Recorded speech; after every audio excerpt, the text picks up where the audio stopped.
transition is with us, and it's here to stay. Global economics, technological changes at the speed of light, and social values that are changing faster than any time in the past. To help guide you along your journey in this fast-changing life, the show with a purpose: to empower, to enlighten, to educate, and to entertain. The show that offers you a friend, a guide in the most transitional time in the history of the human race. And now, ladies and gentlemen, here's your host, Steve Beaman. Hello, my friends, and welcome to this edition of the Steve Beaman Show, where Carol Parisi, my co-host, and I are going to walk on a journey with you of life. We've got a terrific show. It's our N-word today, and we think it's going to be really, really interesting, so buckle your seatbelts for this one. We're going to go places no one else has ever gone, we think. But we've got a really interesting show. Here in our first segment, where we talk about mastering your world, we're going to talk about the Nintendo effect. As you know, Pokemon Go came out last week, and lots of people around the world bought into Pokemon, and that sent Nintendo stocks soaring to new heights, only to come crashing down when the truth was found out. We'll talk about that. In our Master Your Mind segment, we're still on our last segment of the intellectual path. So next week, we'll be moving into one of the other 5 paths, but this is our final time to talk about the intellectual path with you, and we've got a really interesting segment there. And, of course, as we go down to the bottom of the hour and master our words, we're going to love the N-word. It's a concept word that, if you have it as a foundation of life, can help you with a whole new perspective. And in Master Your Money, we're going to talk about something that's popular today, but I kind of actually invented it back in the day, and I'll go through that story with you a little bit there. And then we'll finish it up, of course, with Master Your Life, as we give you a whole new challenge to kind of go through next week. So, Carol, I'm just, as always, excited to be with our friends and have them here with us. Yeah, thank you all for joining us today. Hope you're gonna get so much out of this show. So grab a nice drink and a little popcorn, and we're gonna be here and we're gonna be having fun today. But they should grab a Cherry Bundy if they need a drink. There you go. Hey, Cherry Bundy is the way to go. Steve, did you catch a Pikachu? Oh, I actually, folks, I don't know about you, but I had to go get the Pokemon Go thing and see what it was about. Did you do it? I did, and it's a really cool new technology. They've blended the real world that we live in with the virtual world. Yeah. That's really cool. Now, I find the rest of it to be kind of mundane and simple. Okay, but Steve, I was with my son. Okay, I had him shop with me because I like when he carries all the heavy water and everything else. And then he gets to pick what he wants. So anyway, all that to say, we're in the parking lot. He goes, "Mom, there's a Pikachu over there. There's a Pikachu over there." I said, "What are you talking about?" I couldn't see a Pikachu. Okay, really? I didn't even know what they were until last week. Oh, I love them. Michael had Pikachu and Pichu. They're so cute. But I still don't get it. What's the point? The coolness of the whole thing is the new technology that blends the real world with the virtual world. That's the magic here. But the reason I looked into it is, as I said, you had Nintendo stock that responded to this. And folks, this is not a money program. We know that. It's about life. But you know, a part of life is avoiding silly mistakes. And the folks who got suckered into buying Nintendo stock because of Pokemon's success got really hurt. Don't you call that the headline effect? It is. They bought into the headline effect. Very good, Carol. See, we're empowering you. I'm learning. Hey, Steve, you know what? You did write an article, and it could be looked at stevebeaman.com. It's also published every week on Epic Times. 10 steps to avoiding bad investments like Nintendo. Yeah, one of the things that we try to do here on the show is provide real help for real people, right? So part of this article that plays into that is I put 10 keys in a checklist on what you need to do before you invest. Folks, you know, if you listen to the program, I'm a private pilot. And one of the things you learn as a pilot is that you follow your instruments and you comply with your checklist. You never violate your checklist or you're going to crash and burn. There's certain laws there that have to go into effect. There are natural laws of gravity, even. I mean, things happen. So in investing, it's the same thing. So I wrote in this article, and again, you can go to the site and see it, but it's all about, 10 things on a checklist that you need to make sure happen before you jump into any investment.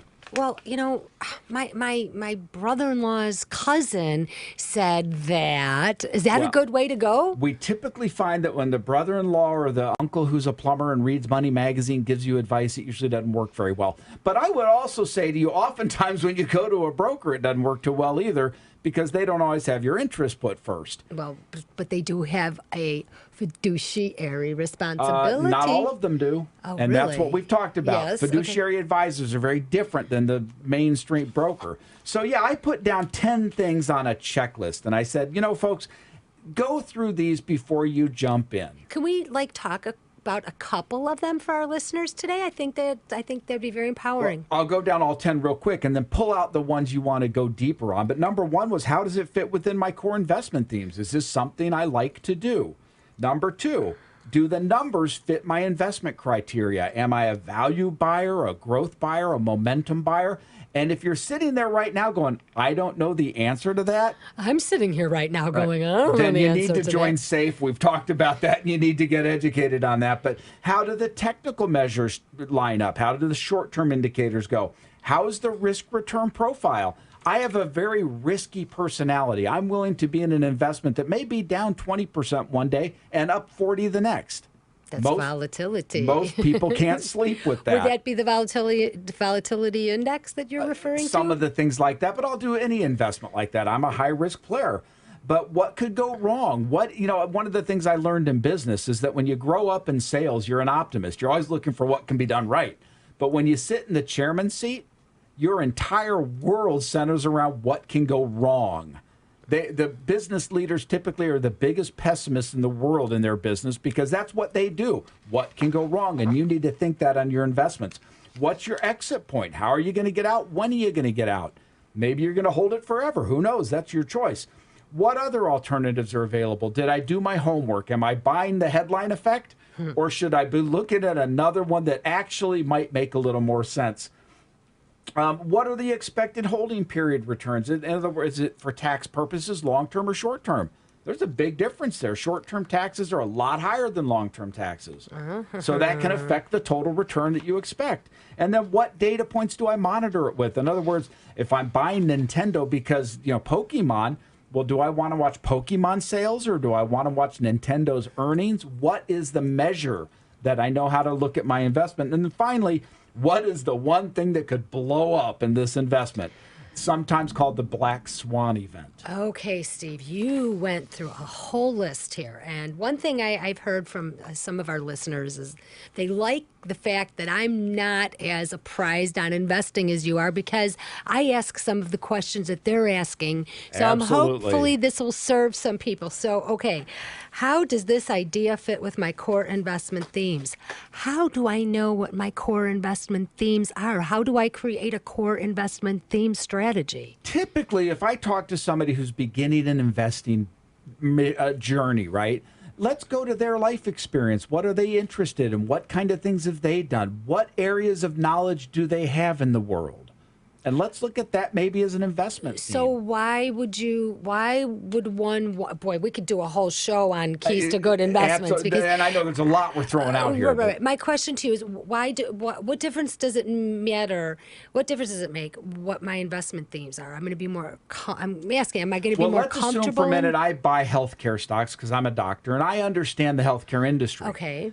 Should I then run over to Nintendo because I saw the headline about Nintendo going up? Okay, so you're saying go to something that you have some knowledge and comfort. in. And comfort. Yeah, okay. I think that's a mistake people often, and I've made that mistake. I've bought businesses where I had no business being in the business. Zappos. What? What's a Zappo? Zappos is a shoe. Lighter? It's a shoe. It's a shoe. Online shoe thing. I don't know if they're public. I've got this co-host who has a thing about her shoes. Everywhere we go, it gets back to shoes. But okay, well, that's why I didn't want to be late today. I couldn't pick the shoes out. I have no business buying Zappos, for example. Okay, that's okay. So let's get back to this. I'm sorry for the distraction. How do the financial numbers of this investment fit my investment criteria? Value, growth. How do I understand if what's the difference between a value investor and a growth investor? I'll do this in a nutshell. A value investor is typically contrarian. They're going to buy straw hats in the wintertime. They're going to buy overcoats in the summertime. Oh. They're looking for times when the prices are cheap. Oh, Hard okay. to do. On sale. Most people don't think about it. They're growth people. They're optimists. They're looking at what might happen down the road. Value people, growth people, you kind of got to know your own stripes. This is so interesting. I hope we do this again. I hope we talk about this again because there's so many questions. And Carol, as you know, this show isn't about money. So folks, we don't want to dwell on this all day. We've got a lot more in the show today. We're talking about, in the intellectual path, we're going to talk about the haves and have-nots, the real ones. And I've talked to the Occupy people about it. I've talked to the Tea Party people about it, both sides of the political spectrum. But we're going to lay it out for you today, what it takes to be a have and what it takes to be a have-not. So that's, Carol, I'm excited about that. That's going to be interesting. I like how you finished this article, though, Steve. As a pilot knows, if any of the checklist items aren't considered, there can be serious problems. And we'll leave it with that. Ooh.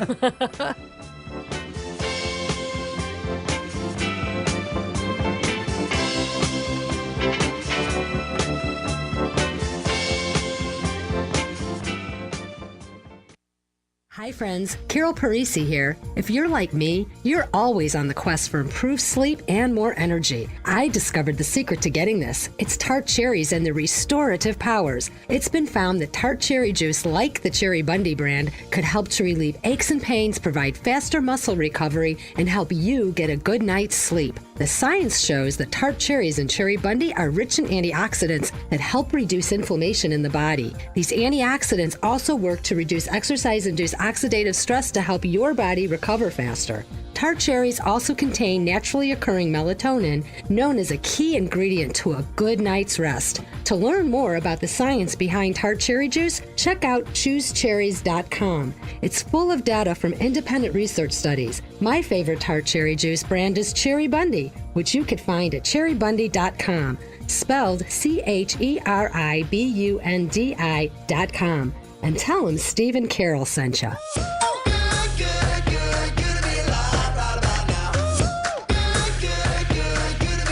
Welcome back, folks, to our Good to Be Alive segment. We love doing this every time. And, you know, we've talked, Carol and I, with you about these 5 paths to your transformed life. Thrive on 5. And it's the financial, emotional, intellectual, spiritual, and physical. Physical, intellectual, spiritual, emotional, and financial. See, there you go. Awesome. It's 5. Thrive on 5. And we've been on this intellectual path, but Carol brought up something during the break, and I wanted to bring it up because I think it's very relevant. We ended that last segment on stating the problems of not following your instruments. What's the solution? The solution is safe. There you go.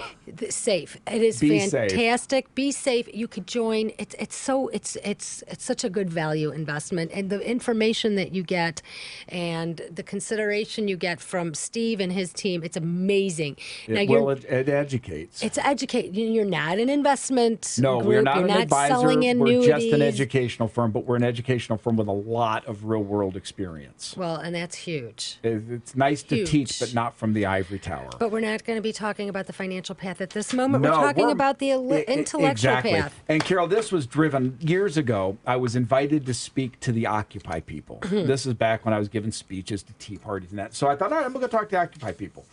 And I wanted to talk to them about what became Bernie Sanders' favorite thing. It's this battle between the haves and the have-nots. So I spoke with them and I said, folks, half of you people in the room already are in the haves group. Half of you are in the have-not group. And they kind of looked at me and I said, I know billionaires who are have-nots and I know poor people who are haves. Huh? Right. And they all looked at me like I was the man from Mars. But what I explained to them is in our new economy, in a world of transition that we face today, the difference between the have and the have-not isn't money. It's knowledge and wisdom. Aha. And folks, that is where the rubber meets the road. And we've had knowledge as one of our key words. Yes, we have. Now, we'll save W for number. Yes. But you said knowledge and wisdom. Now, people, we're loaded with knowledge right now. We're in a knowledge explosion. You could go online. We're inundated. You can get so much knowledge. What is the difference Oh my between this gosh. knowledge and this wisdom? Carol, thank you. That is like the ultimate question, right? When we look at young people today, and they used to go to their parents for answers to questions. Now they go to Wikipedia, Google, they can get any information. First of all, information is not knowledge. Okay. And that's an important distinction. Secondly, knowledge does not mean you have the wisdom to put it into the proper perspective. Well, there you go. And that sometimes comes with age. There's no question. But it also comes with experience. It comes from an understanding of a broader perspective. And what we need to do is create a society that's in the haves. They have information, knowledge, and wisdom. Well, now wisdom, now this is going to sound kind of crazy, but No. would you say this wisdom piece can be gleaned from other people, like mentors? For example, I don't necessarily have the actual hands-on experience for some of these investing things. Someone who has the knowledge, I might have knowledge because I'm learning, but sometimes knowledge in the wrong hands can be extremely dangerous without the wisdom that knows how to Gerald, apply it. You know, there are natural phenomena that really will show that. You take someone with fire.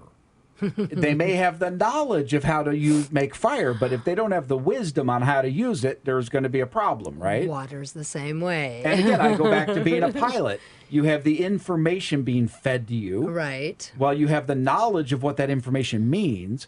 The question is, do you have the wisdom to know how to implement that information and knowledge? Can you glean? You can absolutely glean wisdom from mentors, You though. betcha, and that's why parents are so important. And I know if I've got kids on there that are 16 years old, you're going, my parents don't know what they're doing. Yes, they do. Yes. And grandparents, you know what? We need to listen to you as parents because you've been there, done that.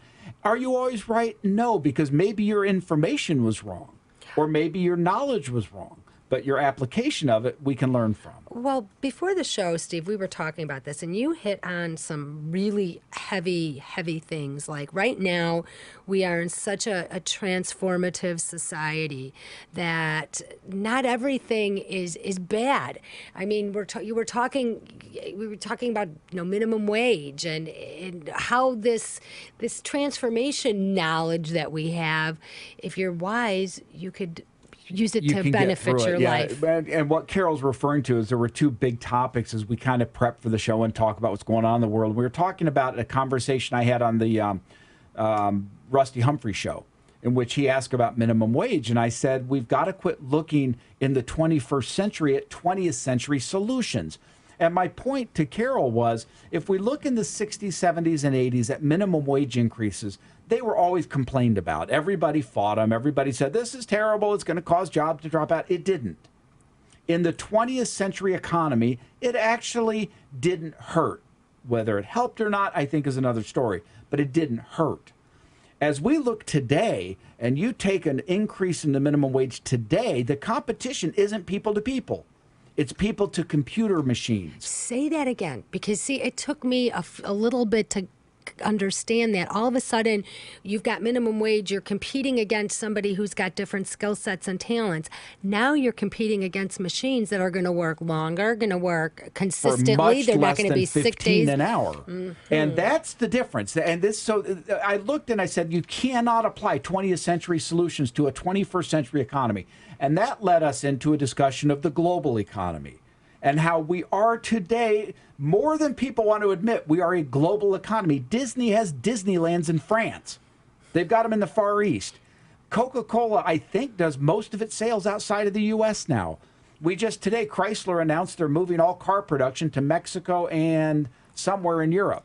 How is that helping us here, though? And with I know haves and have-nots. Right. We're not talking about monetary have and have-nots. Right. We're talking about wisdom and knowledge and discernment. And Carol, I'm going to start jumping up and down because that's why this is so important. When you look at the challenges that real people in the real world are going to face from a globalized economy, whether it's through the Trans-Pacific Partnership or NAFTA or anything else, the only way they're going to thrive is to have information, knowledge, and wisdom. And they have to take an intellectual path and build on it. And education is important through the school system, of course, but extra school system education. Make yourself love to learn. Besides the Steve Beaman Insights and SAFE, where are good places to get some of this wisdom? And mentors, of course, mentors. Where else can we get some of this information for solutions? We need solutions to some of these real problems. Let me tell you where I passionately think you don't go. You don't go to Facebook for your news. Right? I love Facebook. I know, it's fun. But don't follow us on Facebook. We have the Steve Beaman page on Facebook. Yeah, but we don't publish lies, right? How much of the stuff on Facebook just isn't real? Okay, so don't go on Facebook to get your news. Don't go on social media for your news. Don't buy into the headline effect, right? Don't let your emotions get in front of your intellectual side. Look for real information from real sources. I read every day the Guardian newspaper. I read the Wall Street Journal. I do read the New York Times. Do I filter that information with my wisdom of who's biased and what they're doing? Of course. You know what I love about the Beaman Report is that you take all that information that you get from all this collective information and you hone it down into the daily Beaman Report. Yeah. That is a really good thing. So I don't have to go to the New York Times and the Guardian. We've never talked about that. Folks, every day on the Steve Beaman site, if you go to stevebeaman.com or if you visit us on Facebook, there's a 1-minute synopsis of what's going on around the world. Last week, I wrote one about the markets took a little bit of a sell-off because of profit taking. We've been in this big post-Brexit rally. But I also wrote about North Korea because North Korea has threatened South Korea again. Not that we're not used to this. This is where knowledge and wisdom come in, right? There's information about North Korea threatening. There's the knowledge of how they're going to do it. And there's the wisdom to know, you know what, this is all bluster. They've done this every year for 100 years. But it doesn't mean you want to be naive to it. Well, you know, it's so funny because a lot of the news sources I get, they play on emotions. There's a lot, especially now we're in political crazy season. Gosh. The emotions are just running so high and oh my gosh, oh, dangerous. The number one news source in the world is the Drudge Report. Okay, is that a good thing? I read the Drudge Report every day. Okay. Because it's a consolidation of a lot of what's going on. Okay. But do not read that without the conscious bias understood that they're out to froth up your emotions. Every headline is custom tailored, whether it tells the truth of the article or not. The headline is custom tailored to get your blood going. Was that a bad thing or is that a good thing or is that a manipulative thing and that's how it's done? I would argue it's a non-thing as long as you have the wisdom to know they're doing it. Okay. Right? So, and that is, Carol, you learn over time. What are the motivations behind people? What are the incentives behind people? And that's what matters. So this haves and have-nots is not really a monetary thing at all. It's an not, intellectual, intrinsic knowledge and wisdom-based thing. And in the 21st century, that's how it will be measured. So, folks, as we come back, don't miss the Master Your Words segment right at the bottom of the hour. We'll be right back.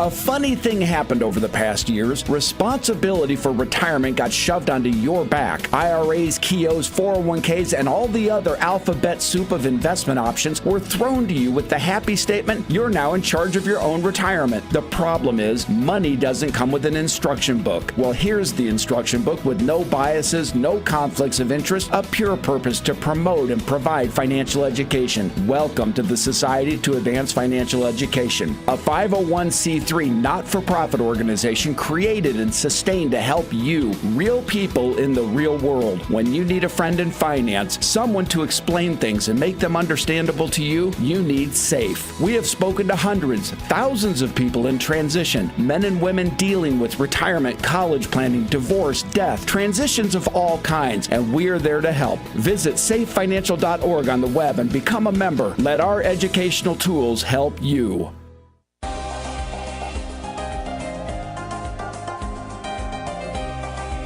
Welcome back, folks, to the Steve Beaman Show, where we now enter the Master Your Words segment. We are, of course, sponsored by our dear friends at Cherry Bundy. The more I talk about it, the more I drink the stuff, folks. I am absolutely not addicted to it, but I am absolutely convinced that it's helping me out. And everyone I give it to says the same thing.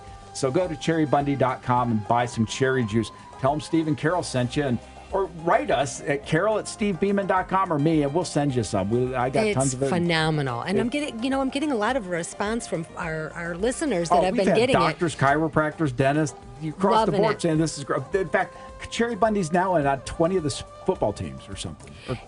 You know what? And if you don't see it at your store, ask for it. ask us, but go to your store and specifically say, hey, do you have Cherry Bundy? And if you've written in, by the way, and for some reason haven't heard back, write Carol instead of me. Write me. Right, I trust her to do that more than I trust me. Anyway, we're down to the Master Your Word segment, Carol, and it is the N word. And this one is a concept as much as a word. Yeah. And What's this our is, word? It's natural law. Oh my gosh. Natural law. Okay. As opposed to unnatural law? And natural law is a body of unchanging moral principles regarded as a basis for all human conduct. An observable law relating to natural phenomena, the natural laws of perspective. Natural law, the doctrine that human affairs should be governed by ethical principles that are part of the very nature of things and that could be understood by reason. The first two paragraphs of the Declaration of Independence contain clear statement of this doctrine. So, I think it's one of these enormously big topics. And many of us, and I throw myself on that boat, spend time in our lives thinking, what do I really believe in? What are my core principles from which I will not deviate? And in my life, natural law is part of that set. Because I do believe in a creator, and I believe that I was endowed by my creator with what we label as inalienable rights, which I think are a subset. But the idea is that there are some laws that supersede man-made laws. The right to life is a universal life. It is, and we talked about this earlier because you get into some issues in criminal punishment. Mm-hmm. But the fact of the matter is, outside of very extreme circumstances, the right to life is a fundamental law of our Creator. It supersedes all man-made law.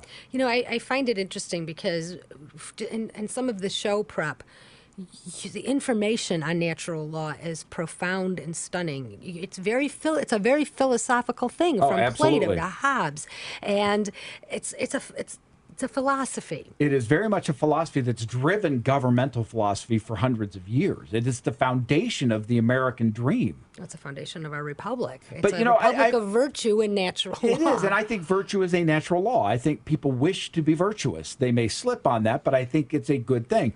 But one of the interesting things, Carol, that we talked about, and I want you to tell a little bit about this from your perspective, because when we think of natural law, we're real big on thinking about political law. And this show's not about politics. It's about knowledge, wisdom, and information. So tell us the gardening story that you were telling me. Okay, so in natural law, there were the two first descriptions that I said. The first one being, and I need to put my glasses on, but it says hey, just keeping it real here. No, okay? and also, if you heard that little ding in the background, that's because Carol didn't mute her phone. I did not. That's no. Okay. A body of unchanging moral principles regarded for a basis of human conduct. That's kind of where our laws come from. Right. But the second one is the observational law relating to natural phenomena. I am a gardener. Yep. Okay. There are certain principles of gardening, like your principles of flying. You plant seed. First of all, and this also goes with our mind. This also goes with this have and have not. Because if you have a garden that is loaded with weeds, do you think you're going to get any good harvest, any good flowers? What a terrific parable, right? The parable of the garden that relates directly to our mind. If you put a bunch of garbage in your brain and you're not going to... strangle the good stuff. You're going to strangle the good stuff. I know, I have to admit, this past week I have been... I'm so glad it's over. It was over on Thursday. Just watching all of this politics.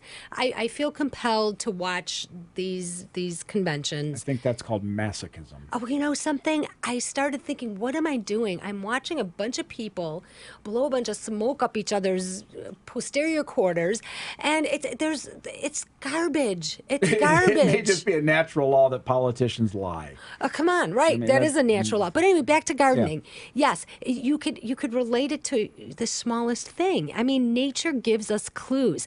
How about our 4 seasons? It's a biblical principle too. Yes, indeed. I mean, the winter stuff rests.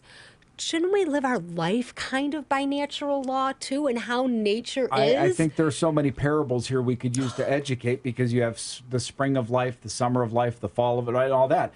But it's important, if you don't water a garden, it's going to die. Right. That's a natural law of reality, right? But if you don't water your brain and you don't feed yourself with healthy nutrients, you're going to rot just like your garden does. And natural law, folks, I know it's a philosophy, right? We don't have time for philosophy talks of Venn diagrams and all this other wonderful stuff. But the reality is, this kind of a concept, when you get down to your own life, and we've challenged people in their lives to think through faith and think through things, this idea of natural law is one of those you need to incorporate into, do I really have a faith in a creator who gave me a natural law? I think that's an interesting statement. It's and a I'm big looking deal. forward to the Master Your Money coming right up here, Steve. We will be right back with that, so stay with us.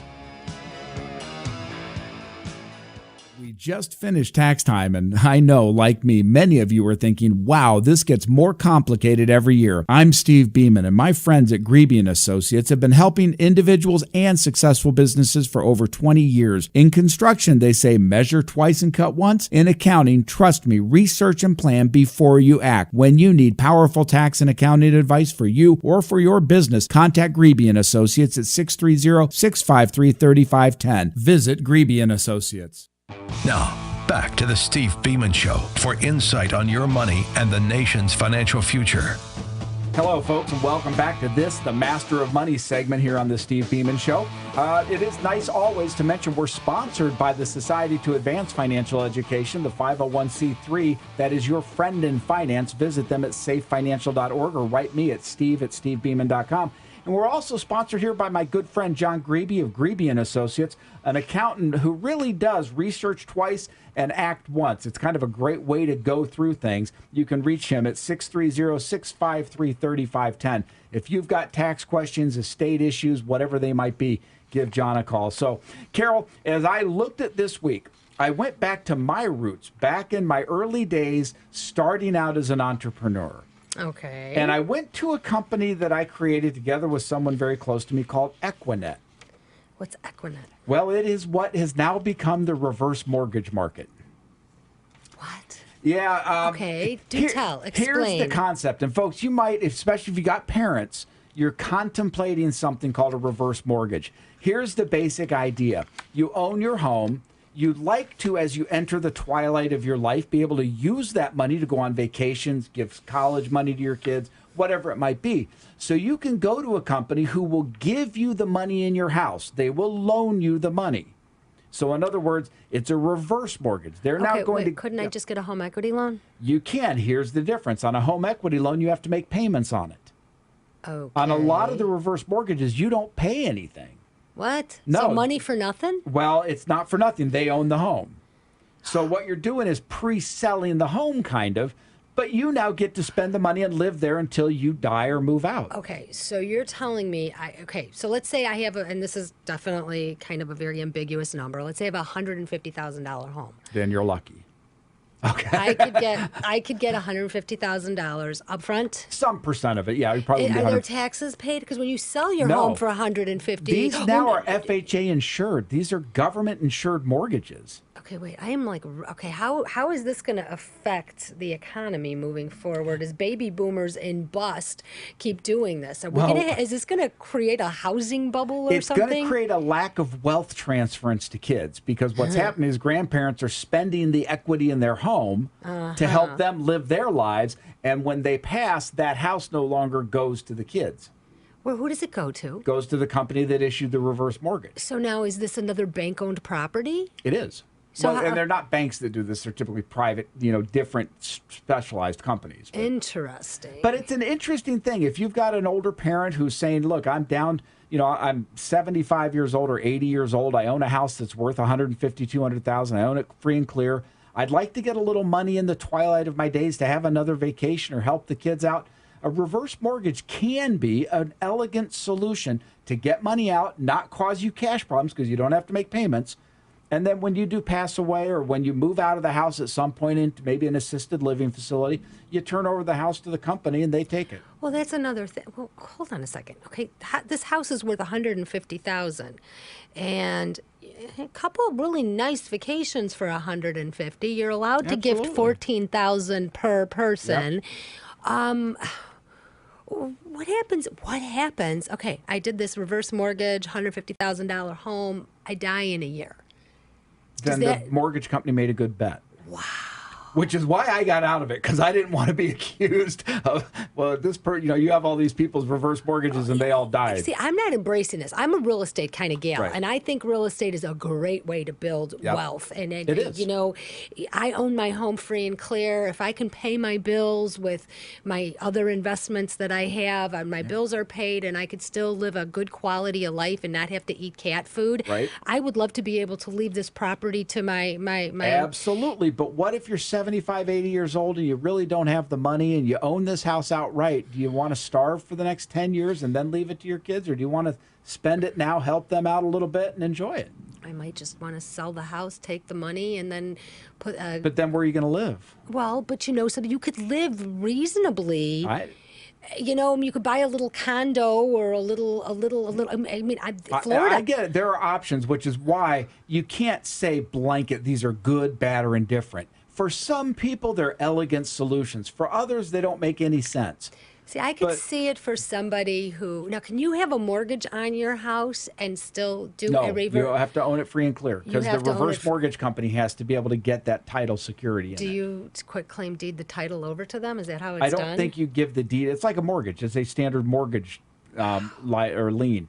But the idea is that it can help people get out the cash they need to get out to live. And again, I think if you study it, these they're not bad. They're legal. They're on the upfront. They are FHA insured, as I said. So it's for most people, you're not going to be in a situation where you wish you hadn't done it. There are cases where somebody lives a really long time and they maybe move out to go on vacation for a month. And if that violates the contract, when they come back, that company owns their house. Oh, don't tell me some of these things. those Here, are horror here, stories. Here, what I like some of your things here. Your options for distribution of proceeds, lump sum and cash settlement, monthly payment loan. What does that mean to me? It means they can send you, instead of a lump sum, they'll send you monthly payments like an annuity. Oh, okay. Now, do you get a higher percentage if you get a monthly payment or no? I'm sure they would because everybody likes to hold the cash. And then there's a line of credit and then a combination thereof. Yeah, there's lots and lots of ways you can do this. But the fact is, the risk is that you'll leave your house for a month or whatever that contract stipulates, and then they take it back. So again, I think if you're getting to that age or you've got parents or grandparents in that age group, you want to consider it. I think it's a viable way to say I can get some cash. Are there fees? There are lots of fees. These are not cheap. And that's where the companies make their money. Okay. So you want to shop it around. You want to look for, there's tons of them that do it. So you can literally Google it or, again, write us at the show at carol@stevebeaman.com or steve@stevebeaman.com, and we'll try to get you directed to somebody who looks legit. It is something to consider, though, I think. So you want to be there. Hey, when we come back for this final segment, we've got a brand new challenge for you, and it's a life-changing challenge if you live up to it. And we're also going to do our standard closing with you. So stay with us right now for the next few minutes. We want you here with us.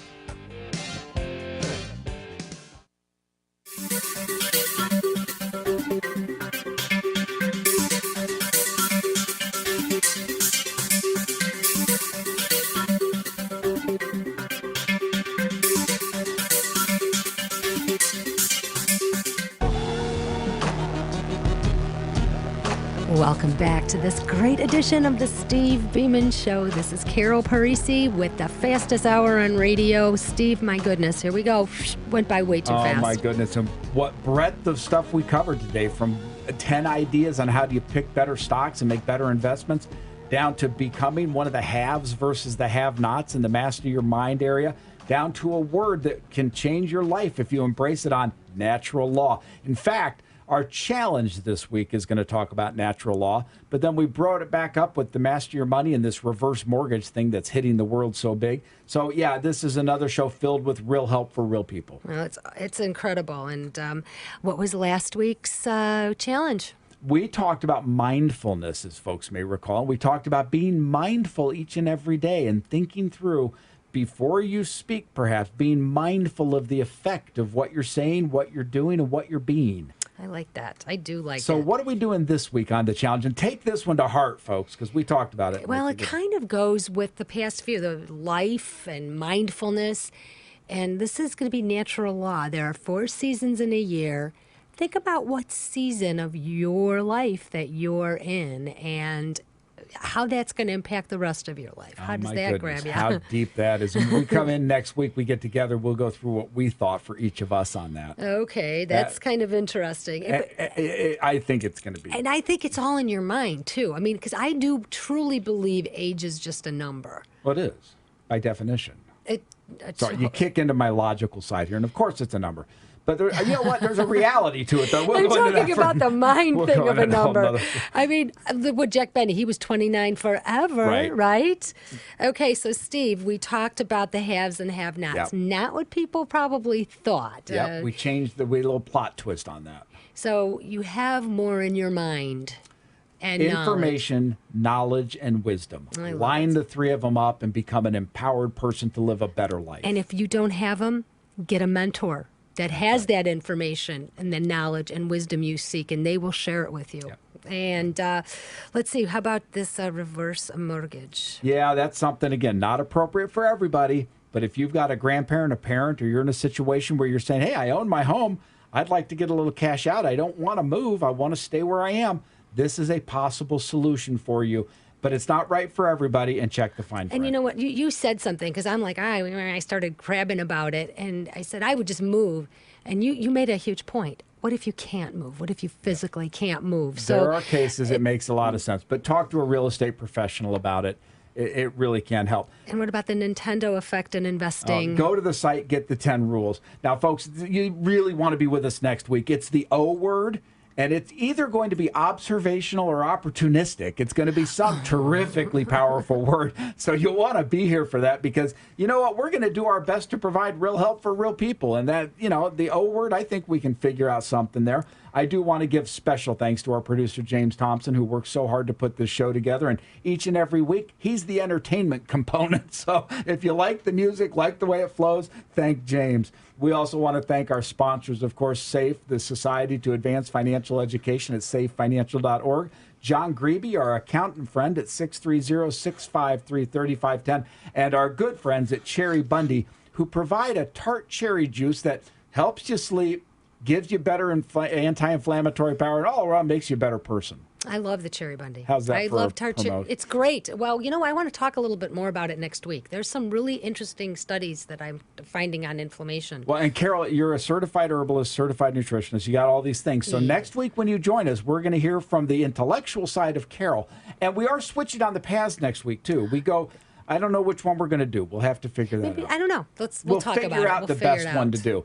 But folks, this week ahead, we hope that you are mindful of what season of the natural life you're in. There, I brought two together, and really have a blessed and wonderful week with your families, because it is truly from our hearts to your hearts that we do this show. It's all about you, all about your life, and all about helping you travel down the 5 paths to your transformed life. God bless and have a great week. Bye-bye.